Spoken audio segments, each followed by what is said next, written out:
Let's get rolling. If you're ready to go, say, let's go. Fantastic. I'm considering taking you with me. Okay, let's talk about setting goals. A subject that altered my life forever. It was just unbelievable. I hadn't known my mentor, Mr. Schoaf, very long until one day he said, Mr. Rohn, let me see your current list of goals. He said, I've had a lot of experience and I've been out here for a while. And he said, let's go over them and maybe I can really give you some good ideas. And I said, I don't have a list. He said, well, he said, if you don't have a list of your goals, he said, I can guess your bank balance within a few $100s. Which he did. That got my attention. I said, you mean my bank balance would be a lot bigger if I learned how to set goals? He said, drastically bigger. That got my attention, so I finally said, hey, I want to learn how to set goals. It is a fantastic skill to develop, how to design your own future. So make the note, life best lived is life by design, not by accident. Not just, walking through the day, careening from wall to wall and managing to survive. That's okay. But if you can start giving your life dimensions and design and color and objectives and purpose, the results can be absolutely staggering. Key phrase, here's a chance now to use your imagination. Because the imagination builds cities. Imagination conquers disease. Imagination develops a career. Imagination sets up a relationship. Imagination is where all tangible values and intangible values begin in the imagination. So what you've got to learn to do is use this powerful resource. Now, sometimes all by ourselves, it's a little difficult sort of to get it going. That's why a little workshop like we're going to do today is sometimes very helpful. When someone does a little coaching and says, how about this niche? You say, I never thought about that. That ought to be easy to do. And the first thing you know, you're going. All the stuff I've done, this is not any new stuff. You could have thought of all this in your lifetime. But in a concentrated way, like 2 days, if somebody comes along and says, how about, jot this down, you say, yes, I can understand that. I thought about that and I sort of dismissed it. That's why 2 days is so valuable, or 1 day, or whatever, a seminar, so that somebody takes you through some things that you could have thought of by yourself. You could have done your own research. But why not capsulize an event like this for a couple of days and then go through it and let it stimulate you to widen your life, whether it be your career or a relationship or financial independence or a project that you're working on, whatever that is. This kind of time is so valuable. And it's true. It's why the cassettes are so valuable. Brian Tracy is right. It's called University on Wheels. Turn your car into a mobile classroom and just get this stuff, right? When your hands are busy and your mind is free. Why not utilize that time to learn another subject, to pick up another skill, to be reminded of another important value in your life that being so busy has got you distracted. It's a unique way to do that, right? Not just to sell cassette tapes, but because it's a great way to pick up the extra learning and increase the momentum of your upward curve of self-development and self-education. And that's why that is so important. But now, tapping this resource of the imagination and thinking about your future, thinking about tomorrow, as early as tomorrow or the rest of the day, and thinking on out the rest of the year, on into the next century, on into the early years of the next century. A workshop like we're about to do helps call your attention to that so you can use your imagination to start prospecting for the future, what could be possible for you. So let's go through some things. Here's number 1. We're affected by 5 things primarily. Number 1, the environment, which affects us all. It doesn't hurt to make a simple contribution to the environment. Pick up a piece of trash and throw it in the receptacle. If everybody did that, what a better world it would be. A little contribution that costs nothing. I finally learned how simple it was to turn out the lights before I left my hotel room, to make a contribution. How much time does it take? A fraction of a second. Saves a little more electricity. What if everybody did it? Maybe the cost of a room might come down. If everybody contributed and everybody said, well, the hotel's going to benefit. Here's the answer to that. What difference does it make? What difference does it make if it's easy for you to make a contribution? If you don't make it, say, no, I leave all the lights on, it's the hotel, not me anyway. Then you have the wrong attitude. The attitude is, if it's easy for me to conserve, if it's easy for me to do something that becomes my daily and yearly and life routine, what it does for my psyche, what it does for my self-esteem, even though it's quiet self-esteem, it's not publicized, it's not something you're recognized for, in front of an audience of 10,000, but it's something that you recognize. Here's the kind of person I am, whether anyone ever sees it or not. Here's the things I do that helps to accelerate my own self-esteem. I don't need public recognition. I don't need a pin for it. I don't need a Congressional Medal of Honor. I have enough dignity to give myself honor for the things I do that make a contribution, whether anyone else does it or not. Now, it's easy to say, well, no one. It turns out the lights say, no one but me. I'm one of those rare individuals. And that doesn't have to be publicly recognized. Just so in your heart and soul, you know you are one of those rare individuals that does these little things. So we're affected by the environment. Next, we're affected by events. Some small, some big, some personal, some national, some global. The hurricane, what's the name? Dennis. Heading for the east coast of America. Looks like it might turn and go north. But events affect us all. How about the missile crisis? Some of us go back that far, right? Some of you got gray hair like me. Russia tries to sneak their missiles into Cuba. Kennedy finds out about it and calls and says, Nikita, John Kennedy on the line, you can't put your missiles in Cuba. Nikita Khrushchev said, Mr. President, you're young at this game. This is Nikita Khrushchev. This is Russia you're talking to. We can put our missiles wherever we darn well please. Wow, that started it. Next call. Mr. Khrushchev, sir.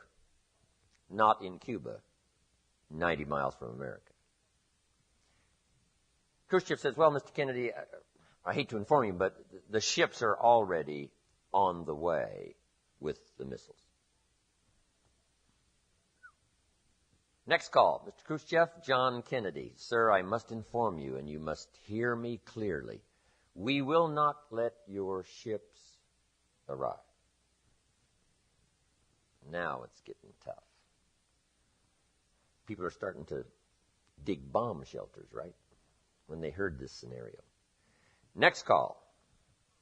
Nikita Khrushchev says, Mr. Kennedy, I promise you, sir, if you touch those ships, you've got war. Wow. Last call. John Kennedy says, Mr. Chairman, please, sir, I promise you, if it is war, Russia will cease to exist. There won't be any more Russia. Last call. And Nikita decided he better take his missiles and go back home. And the world breathed a little easier. Right? Those kind of events affect us all. But there's small events and daily events and family events and national events and community events. We're all affected by the events. Here's number 3.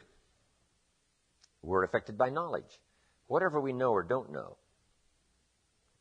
Good phrase to jot down if you haven't done it before in one of my seminars. Ignorance is not bliss. Ignorance is tragedy. Ignorance is devastation. Ignorance creates lack. Ignorance creates disease. Ignorance will shorten your life. Ignorance will empty your life, leave you with the husks, nothing to account for. Ignorance. Ignorance is not bliss. Here's another good one to note. What you don't know will hurt you. What you don't know will tragically affect your life. What you don't know will leave your life empty. What you don't know will leave you without a love affair or a relationship. What you don't know. So, we're all affected by knowledge, whether we know or whether we don't know. That's why you've got to read the books. Key phrase, the book you don't read won't help. Next, we're affected by results. Whatever results you're currently getting, the harvest of your own decisions, those are your current results. We're affected by those, whether it's financial results or personal results or social results. We're all affected by results. Disciplines undone in the future give us poor results. Discipline managed well gives us good results. Here's number 5. We're affected by our dreams, our vision of the future. Next key, you want to make sure that the greatest pull on your life is the pull of the future. Some people live in the past and let their life be continually pulled and influenced by the past. And yes, we must remember the past and review the past to make it useful to invest in the future. But here's the key. Make sure that the greatest pull on your life is the pull of the future. Now, if you're skimpy on your dreams, if you're skimpy on your objectives and your purposes, if that isn't very well planned, then it doesn't pull very hard. Then you have more of a tendency to be pulled by the past, or to be pulled apart by events or circumstances, or to be pulled apart by distractions. So in order to save yourself from being pulled apart by distractions or pulled back to the past, you want to now start really designing the future so that the greatest part of your attention and focus and pull, like a magnet, pulls you forward into the future to accomplish your goals. But if you're weak in learning to set goals, if you haven't really worked on this that we're going to work on, then that is a solution you need to consider. Goals are like a magnet. They pull, and the stronger they are, and the more purposeful they are, the bigger they are, the more unique they are, the stronger they pull. If you have excellent goals and high dreams, here's what they also do. They pull you through. Pull you through all kinds of down days, down seasons. They pull you through a winter of discontent. They pull you through distraction on every side that says, look here, look here, look here. Strong, powerful dreams like a magnet pull you through that. Strong dreams and goals pull you through a disaster. Some people get swallowed by the disaster because they have nothing on the other side of the disaster to pull them through. A bad day can almost overwhelm you if you don't have something really purposeful to go for at the other side of that day. At the other side of the difficult time, at the other side of the down time. If you've got plenty out there to attract and pull, it'll pull you through all these things. And very little of it will attach itself to you. You'll be able to get through some of the most difficult times if you have this spectacular vision ahead of you of where you're going and what you're going to accomplish. Getting through will be easy or easier. So, learning to set goals. It is an incredible experience. Once I learned it, it transformed my life forever. Being here today is an accomplishment of my goals. When I travel around the world and sit on an airplane, I say, I dreamed about this one day. I used to go to the airport and watch the planes fly away, and I said, one of these days, I'll be on one of those planes. I dreamed about it. I dreamed about the other side of the world. I'd never been to Italy, but I dreamed about it. I'd never been to Israel, but I dreamed about it. I'd never been to South Africa, but I dreamed about it. Never been to Australia, but I dreamed about it. And sure enough, step by step and country by country and flight by flight, I started checking them off my list. It was the most exhilarating feeling. Powerful. To set those goals, reach out there into the future, design something to the best of your ability, refine it as you go, tear it up periodically if you want to, set a whole new list. It's your life. It's your future. But now I would like to do it in a very simple, easy manner that you can follow. And we're going to have to sort of push on through this workshop because we just don't have the time to make it very extensive. But I want it to serve as a model so that you can use it for the future to pass on to your children, or if you got a little group that you train and teach, or your management and salespeople, you can use this with others. So what I'm going to go through with you here is sort of a model. Sort of, if I rush you just a little bit on getting through this model, at least I will leave you with the model that you can use later. And not only use later, but use later to pass on to someone else in some manner. So, having laid this background now, here's what I want you to do. Get a fresh piece of paper or a new page in your journal. And this is called now the workshop. And on this workshop now, I want you to write down the question and then do the exercise. Write down the question and then do the exercise. First question. List what 5 things have you accomplished that you're already proud of? What 5 things have you already accomplished that you're proud of? That is the question, my question to you. And now that you've written down the question, I want you to just make that list of 5 things that you can think of that you've already accomplished that you're proud of.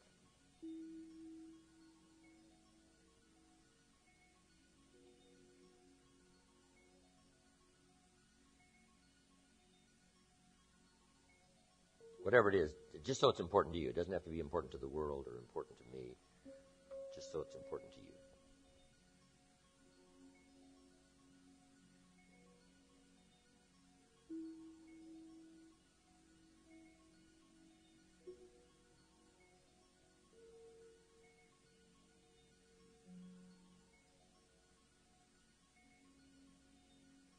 I graduated 3rd in my high school class in my senior year. I was proud of that. Graduated 3rd. Now, it's not, if there's only 3, it's not that good.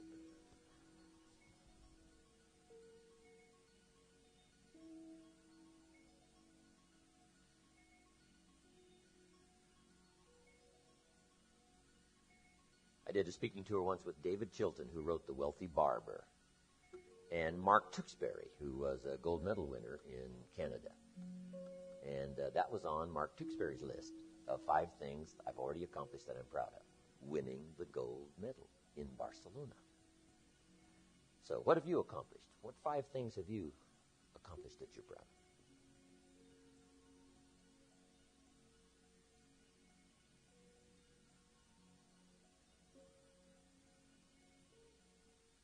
Now, primarily what this is for is to, give you credit for what you've already accomplished. Shelf said to me, Mr. Rohn, you've already been setting goals. You've already gone for something and you've achieved it. But you've probably done it haphazardly. You haven't done it with a real plan in mind. And you've accomplished some things. Now, if you start deliberately doing it, can you imagine how you can multiply the effect by 5, by 10, by 20, by 100? I finally got the message. So first of all, he wanted to make sure I got credit for the things that I had already accomplished, especially in my own mind. Whether it's an accomplishment to someone else doesn't matter now, just so you recognize it for yourself, a list of those 5 things that I've already accomplished. When you work with kids on doing this little workshop, right, this will give them some credit. They'll feel good now about going through the rest of the program simply because you want to recognize what they've already accomplished on their own. They haven't been through a class on setting goals. They haven't been through a workshop. But hey, we've all done maybe some pretty spectacular things. I wish we knew all the stories in this room. If we knew all the stories in this room, I'll bet you some of them we'd be dazzled of what some people in this room have already accomplished. Yes, they're sitting here in the seminar. Yes, we're about to do the goals workshop. But hey, plenty of you have done some outstanding things that's given you self-esteem and self-confidence. I congratulate you for that. Now that you've done that little workshop, here's the second question. This is going to take some time now.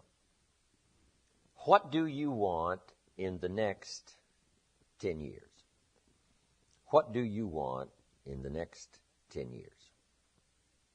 Now, under this, what do you want in the next 10 years? That is the question. I want you to make a list of at least 50 items. Now, here's what I want you to do. I want you to just write as fast as you can. Don't give any much detailed thought to it, of what you want in the next 10 years. And just let your mind run free. Now, also remember this. This is not what you think you can get. This is what you want. If it all fell into place and you could have everything you wanted in the next 10 years, what would you take? Right? If somebody promised you can have anything you want in the next 10 years, what do you want? I want you to approach it that way, because it's not important to think, what do I think I can get? I want you to now think about what you want in the next 10 years. So we're going to take a little time now for you to make that list of 50 items. And put them one under the other, not side by side, but one under the other, because we're going to do something with this list when you finish. One under the other. And abbreviate, wherever possible, so you can just put more items on the list. What do you want in the next 10 years?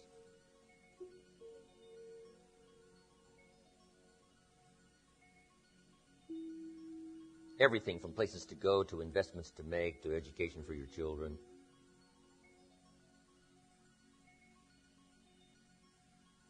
Personal things, business things, everything.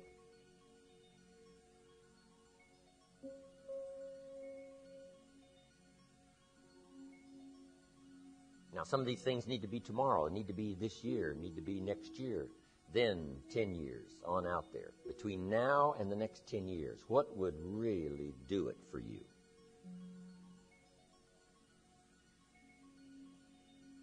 Everything you can think of.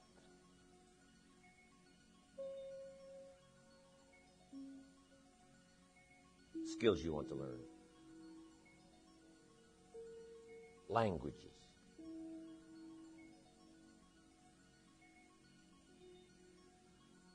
Residences you want to acquire. A ranch in Montana, a cabin in the mountains. Everything you can think of, from small to large.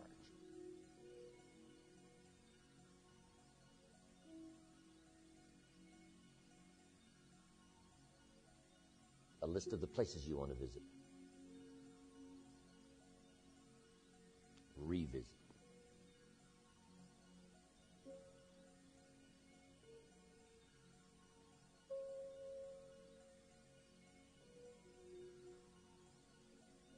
Experiences you want to have. Fly the Concorde. Bungee jump. Something maybe you haven't done, but just put it on your list if it rings a bell.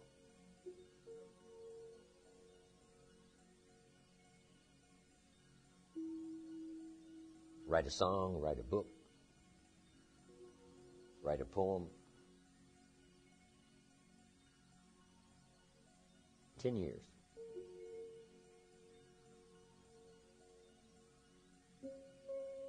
Benevolence goals. Right? Projects you want to support. Money you want to be able to give.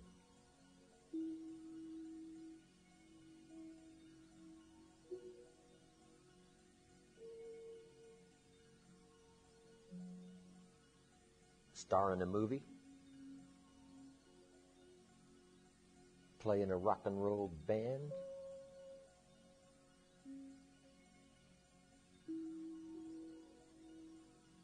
What would give you the most incredible life the next 10 years?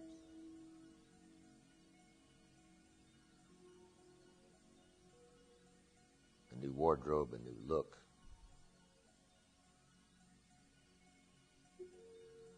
Start a new family.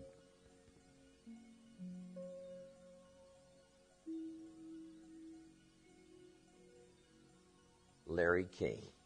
You know, he has breakfast where I have breakfast at Nate and Al's. We've had a chance to talk a few times. He's starting a brand new family. I don't know how old he is next to God. I mean, he's getting pretty old, but it's unbelievable.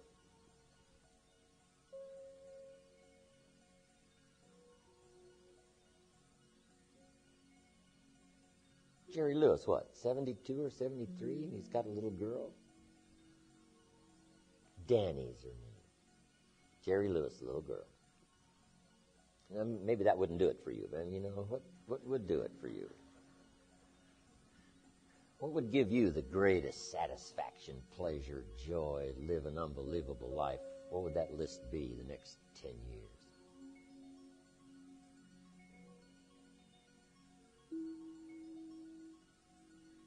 You know, habits you want to change.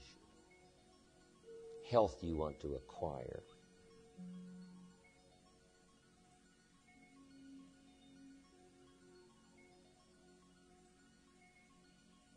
And remember, if you've been to my other seminars, right, a little revenge I talk about on your goal list.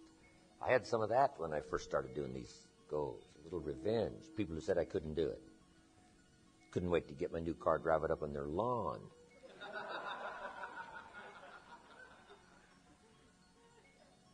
Satisfaction. Budget finance used to harass me. I finally got the money put together, put it in a in small bills in a big briefcase. Walked into this guy's office one day, dumped this pile of money all over his desk, out of my briefcase. I said, count it. Turned around, walked out, never asked for a receipt. Someday you just got to bury somebody in the money. Satisfaction. David the king said, God prepares my table for me. What a scene. David said, God prepares my table for me. But that's not the end of the story. What's the rest of it? Got some scholars here. God prepares the table before me. What? In the presence of my enemies. See, you got to put that on your list someday. The New Translation reads, in their face.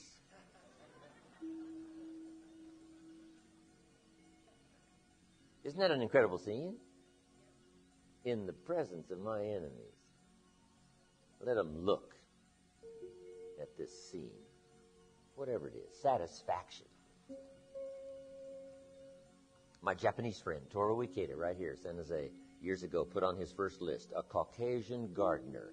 I said, go Toru.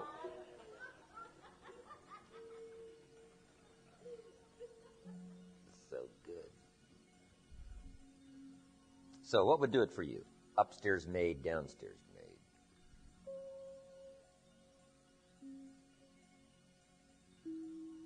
Chauffeur, cook.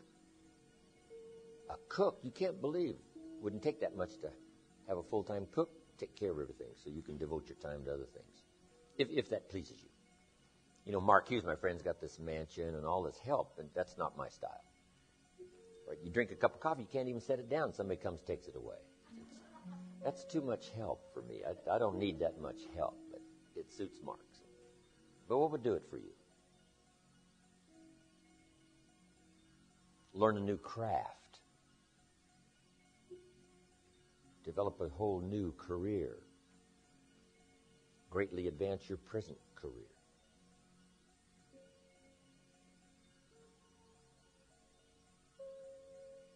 In the next 10 years, just keep making the list, as many things as you can think of.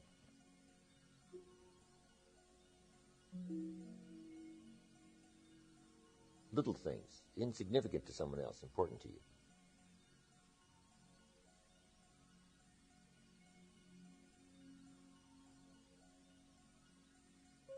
One of my goals was to have a residence in each of the 4 seasons. Spring here, summer here, autumn here, winter here.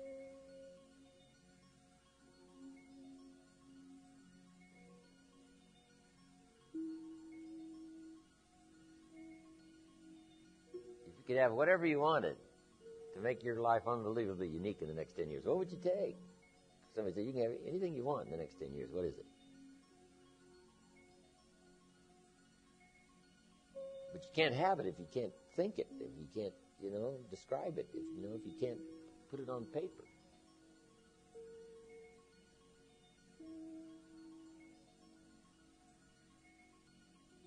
The ancient script says what? To the believer, everything's possible.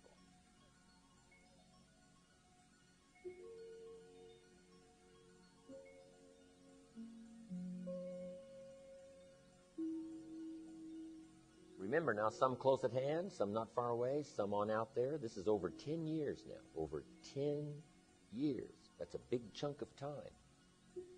How many chunks of 10 do we have? About 10. 10 chunks of 10, that's about it.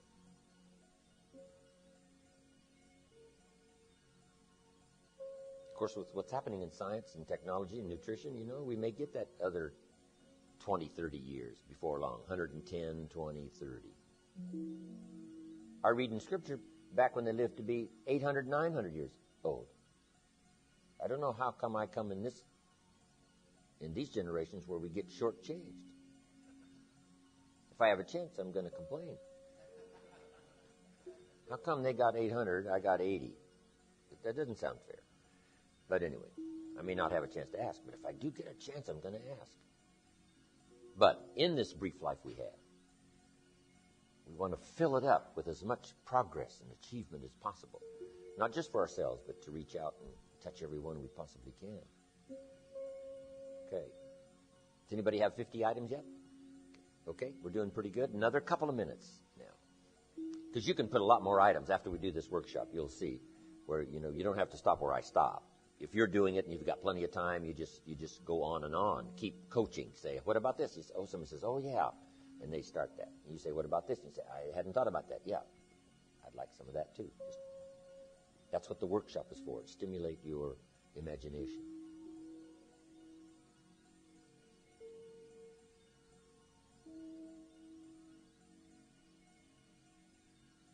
Years.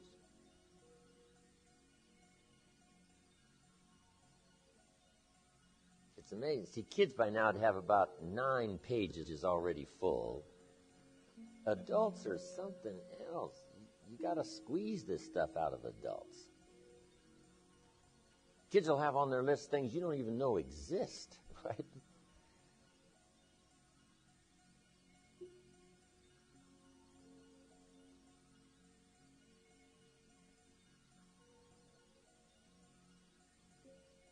Okay, put a little star there now, which means continue this later. You don't have to just be shortchanged on this list. I mean, this list can go on and on and on. And if you're working this workshop and you've got plenty of time, you just, give it plenty of time till everybody's pretty thoroughly, ready now with this list. Now here's what I want you to do with this list. I want you to go through the list now, one item at a time, write down the list.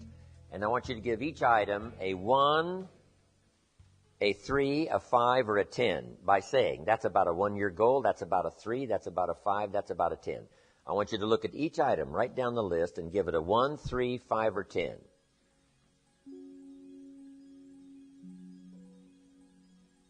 Look at each item and say, that's about a 1, that's about a 3, that's about a 5, that's about a 10. Doesn't have to be exact, just somewhere near. Or even if you just guess, I'm guessing that looks like about 3 years. This looks like about 5. This is within the next year. This is 10. 1, 3, 5, 10.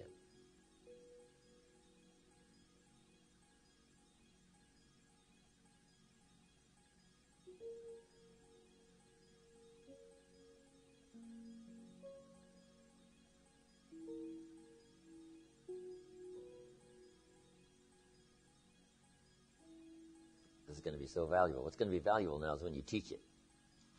You'll learn even more when you teach it.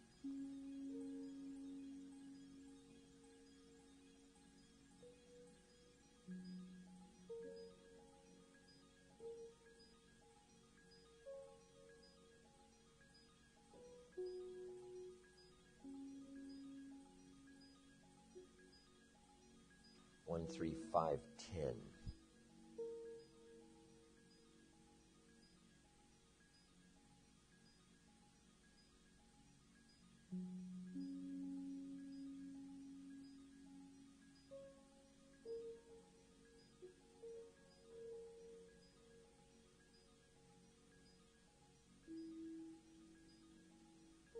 Now remember, some goals are personal, some are family.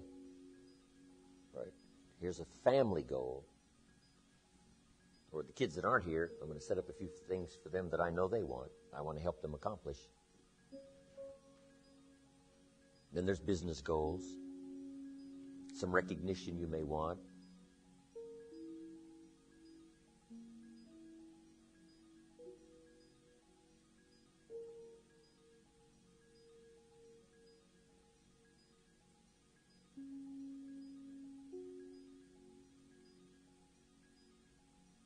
I can hear the brains working way up here. This is good stuff.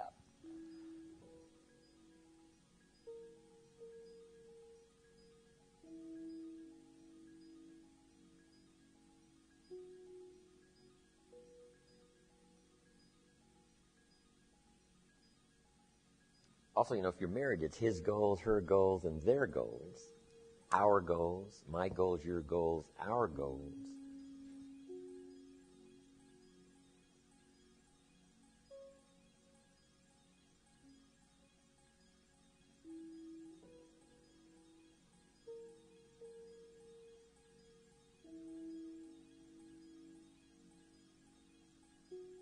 Also, if something's incredibly private, put it in code, so in case this list fell into someone's hands, they wouldn't be able to figure it out. So what's a star with a circle around it? Well, never mind.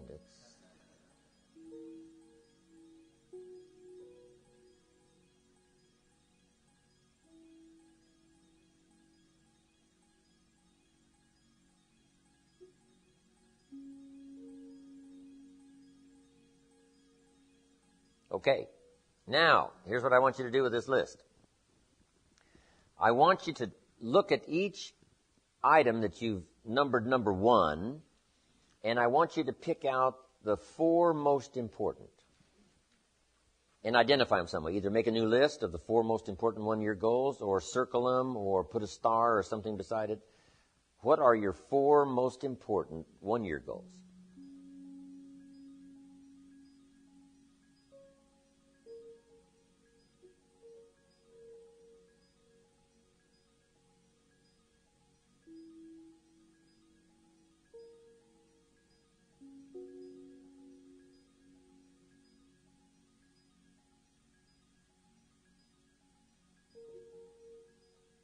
Okay, now that you picked the 4 most important one-year goals, here's the next question. Why?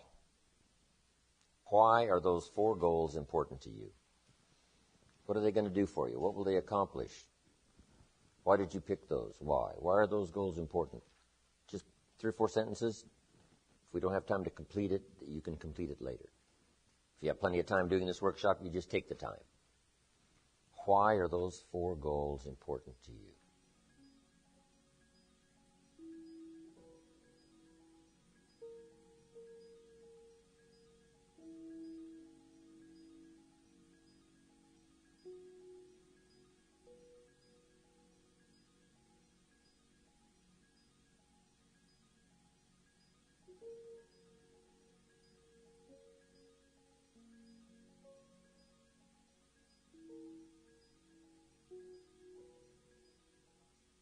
Okay, put a little star there now. Those little stars mean finish later. Okay, because you can continue on with this, long after this workshop is finished, and then use it as a model to teach. Remember, study, practice, teach. Now, make these notes. Next, when the why gets stronger, the how gets easier. When the why gets stronger, the how gets easier. When people don't have strong, powerful goals, the how is almost impossible. The how is too difficult. How to do it seems like, how can I ever accomplish this? The how starts getting easier and easier when the why gets bigger and bigger and stronger. Now make this note. Purpose is stronger than object. Purpose is stronger than object. Object can be powerful, object can be strong, but purpose is stronger than object. One of your objectives might have been $1 million home to live in. Here's the big question. What for? And it's the what for that pulls stronger than the $1 million home. A home is a home is a home. But what for? What are you going to do with this place? Well, now we start with the details. And I want you to add this note. It works in communication, it works here too. The drama is in the details. The drama is in the details. Someone says, I've lost 40 pounds in the last 3 months. We say, is that it? Those are the numbers, but what's the details? How did you feel before? Well, let me tell you what. Now they start the drama by giving us the details. How do you feel now? Wow, what a difference 40 pounds later. And this person starts to describe what it's like now versus what it was like before. The drama is in the details. And this is what you've got to do. $1 million home? What for? So everybody can see it from the street? That's okay, but there's got to be some more reasons. What do you want to do with this home? And then you start saying, hey, it's going to be the center of activity. You can't believe what's going to go on in this home. And you just keep describing it. And that drama now starts to really tap your imagination. And imagination is the beginning of reality. You can't imagine how close imagination is to reality until you start practicing this craft of turning nothing into something, imagination into tangible, the real stuff. How close is the real stuff? You can't imagine how close if you start tapping into this resource of your imagination so that your purpose becomes much stronger than the object. The object is powerful and it'll pull, but the purpose is unbelievable. We must all pay the price, but the price gets easy if the prize gets large. The price gets easy if the prize gets sufficient. God the Father might have said to Jesus, if you die and make the sacrifice, you become the bridegroom and you inherit the bride. I'm sure he said, that's enough for me. The bride? Yes. Then I'll easily make the sacrifice for the bride. If I become the bridegroom and I get the bride. So the price gets what? Smaller, easier, acceptable if the prize, if the promise has these incredible dimensions. Then the price, what a small price to pay. It's like disciplines. What a small price to pay for good health. What an easy thing to do, an apple a day. I mean, a few things gives you such an incredible return that the price almost disappears. Promise is stronger than object. You got that? The bigger and the more powerful the why, the how gets easier and easier and easier. If I said, 3 weeks from now we're going to do another one of these 2-day seminars, and any one of you that will get 30 nice couples to put up the money and attend at this next seminar, a cashier's check will be waiting for you for $50,000. How many of you could get the 20? Here's what you would say, what? Easy. I would say, now we're going to do a class on how to get the 20. You would say, forget the class. Just make sure the check is good. Wouldn't you? Just make sure the check is good. I don't need to know how. I'll figure out how if the money's good. And we've all got that kind of imagination and ability. Somebody says, make it worth my while and see what I can do. Here's what I want you to learn to do. Make it worth your own while. Don't keep waiting for somebody to always come by, come by, come by. If they do, wonderful. What if they don't? Somebody says, I just hope somebody comes by and turns me on. What if they don't show up? Here's what's priceless. Self-motivation. Somebody asked me the other day, who motivates the motivator? I says, well, in my personal case, I motivate myself. I dazzle myself with the potential of sharing ideas and what it'll do for my future psyche of getting all of this wondrous return from people saying JimRohn is part of my testimonial. And it's not just the money and the treasure and the fortune. I've already done that.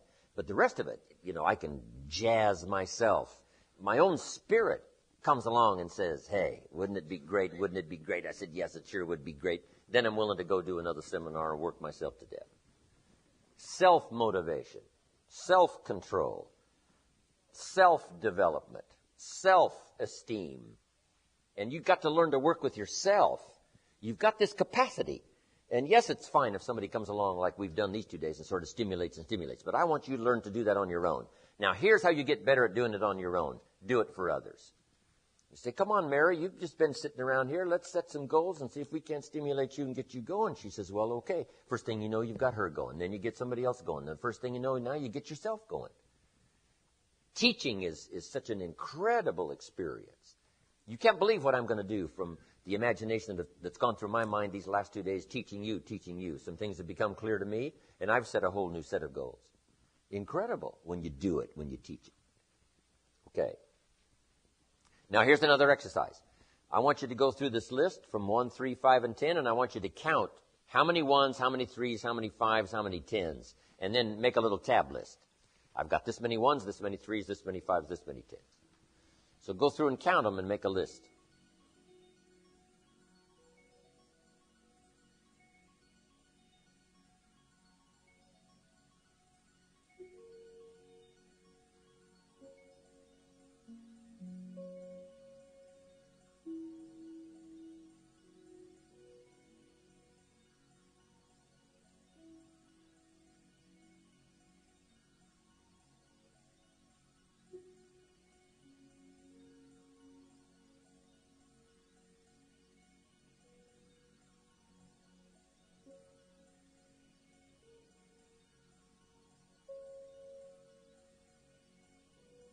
tab list of the 1, 3, 5, 10.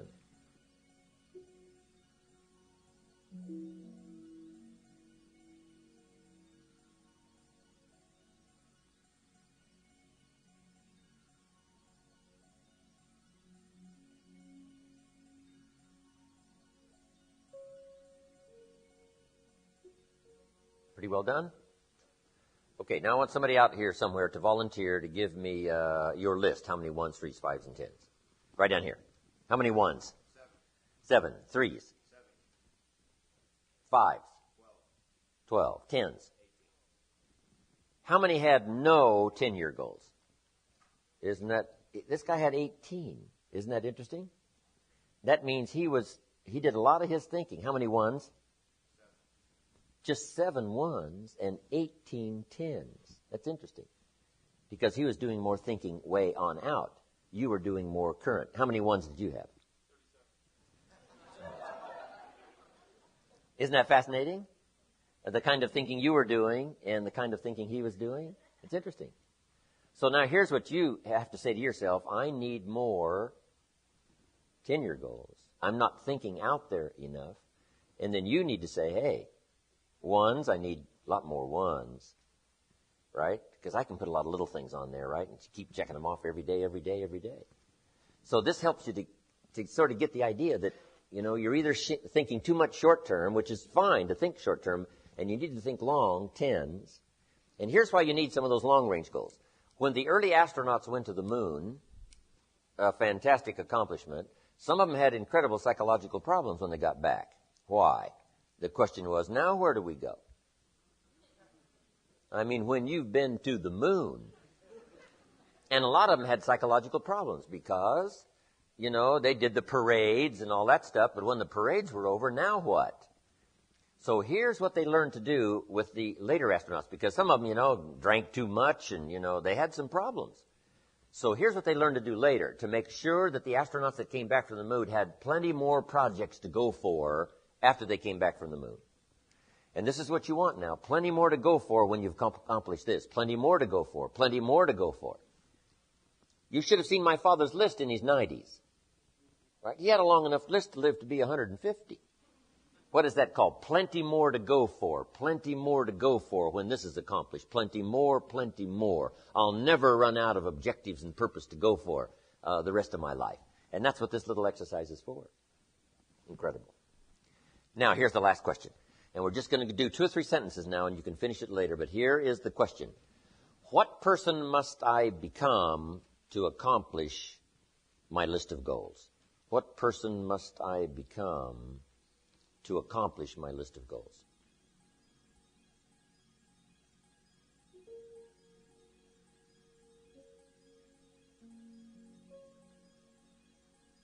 What person must I become to accomplish this list of goals? Just give that a little thought and jot down 2, 3, 4 sentences.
Some hard work here, and I'm telling you, the rest will unfold like you can't believe. You can't believe the people I meet 10 years later, 20 years later saying, Mr. Rohn, that list I made, up at the ranch at Clear Lake, the list I made at that 2-day seminar you did, I can't believe I've checked them all off. And I added some more and checked those all off. It's incredible. Once they got going on this, it's just unbelievable. So make a little star there now that says, finish this later. And then I want you to add these notes. My mentor, Mr. Schoaf, when I'm 25 years old, said, Mr. Rohn, I think you should set a goal to become a millionaire. And I thought, well, that'd be interesting. $1 million sounds interesting.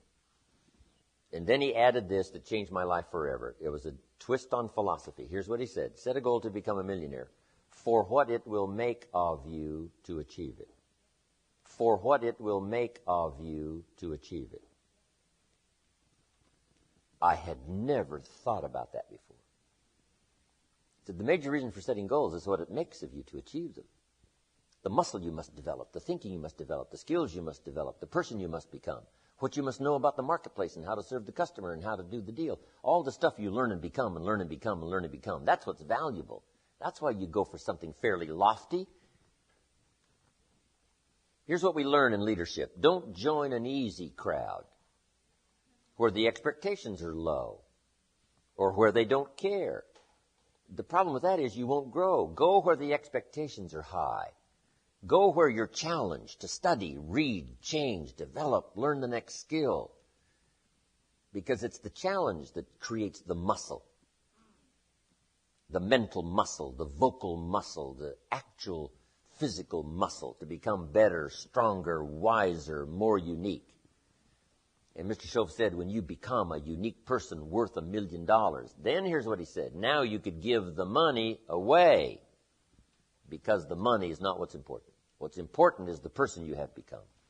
I got the message. Why would I do a 2-day seminar? I don't need the money. Here's what I do need. The continual exercise of challenging myself to search for the vocal answers that helps people to see. To struggle with the vocabulary that tries to make it clear for me and maybe makes it clear for you. Why would I give up that exercise that makes me grow year by year and develop year by year? See, I wouldn't give up this unique challenge to challenge myself, to be up to date, that when the century turns, I'll be ready for it, regardless of age. Age doesn't matter. What matters is state of mind. What matters is skills. What matters is development. What matters is personality. What matters is charisma. What matters is your reach, your influence. What matters is those extraordinary things that all humans can accomplish within themselves. See, that's what matters. And if you stop that process, it isn't a matter of the money stops. What stops is your personal development stops. Lacking now the full distance of your full potential. If that stops, see, that's where you shortchange yourself. So if you make $1 million, should you go for the second $1 million? Yes, for what it might make of you to achieve it. Warren Buffett. Old Warren is worth how much? His stock is like $69,000 a share. And he started right from scratch. And why would he want any more billions? It's not a matter of billions. It's a matter of development. It's a matter of discovery. It's a matter of helping people. It's a matter of fulfilling. It's a matter of flourishing. It's a matter of growing. That's the deal. You don't need another billion. But what you need is the adventure. What you need is the challenge to see if you can't multiply it by 2. How about multiplying it by 5? How about by 10? Not in unworthy, greedy ambition, no. But just because you don't want to leave your life unfulfilled, you don't want to leave a game unplayed when your life finally winds down, I got a good suggestion for you. Let the end of your life find you climbing a new mountain, not sliding down an old one. You just keep going for it. Yes, you rearrange your schedule. Yes, you can't put in 14-hour days anymore. But that doesn't matter. As long as you stay active and alive, accomplishing the next project, doing the next deal, touching the next person, building the next organization, the next enterprise, the next investment, the next something that keeps you stimulated and growing, fulfilled. That's the key. To develop a long arm, a long reach. One of the prophets said something unique about God. Said, God's arm is not short. Isn't that excellent information? You can't think of anything more pitiful than a God with a short arm. God can't reach all the way. Why? His arm's too short. No, the prophet said, you don't have to worry about God. His arm isn't short, he can reach all the way. And his arm isn't short, he can reach everybody. See, that's reassuring language. A God whose arm is not short. But shouldn't that be said of every father? His arms aren't short. He's not short on vocabulary. He's not short on stories to illustrate for his kids the point he wants to make. He's not short on research. He's not short on study. Here's a good key phrase. It's okay to be a mother, but you must continue to be a student mother, to study the art of mothering, as long as you're a mother. Once you become a father, you must now continue to study the art of fathering. You must constantly study the art of being a better father, more unique father. As long as you're a father, why not pick up the next idea on how to expand your influence as a father even more? It's okay to be a business person, but here's what you must be, a student business person. If you want to be an entrepreneur, wonderful, but continue to be a student entrepreneur, forever learning how to increase the reach and the dimensions of your craft. Not to be short on vocabulary, not to be short on heart, not to be short on spirit, not to be short on all-encompassing influence. You don't want to be short on these things. So to keep ever expanding the potential of your mind and your spirit and your heart and your soul and your physical capacity, you keep growing. And one of the reasons to grow is to accomplish this list we've just gone through. Let it challenge you to become a unique person of incredible dimensions, not necessarily in anyone else's eyes, but here's where you want to stand tall, in your own eyes. It doesn't matter out there whether someone thinks I'm short or tall, but if I stand tall in my own eyes, because I know my disciplines, I know what I'm doing, I know whether I'm doing it or not doing it. It doesn't have to be published in some local paper, as long as I know that I'm paying the price, that I deserve the applause, that I deserve the prize. That's what's exciting. That's why this goal setting is so important. It challenges you to grow, challenges you to become, to move up the next level. That's key.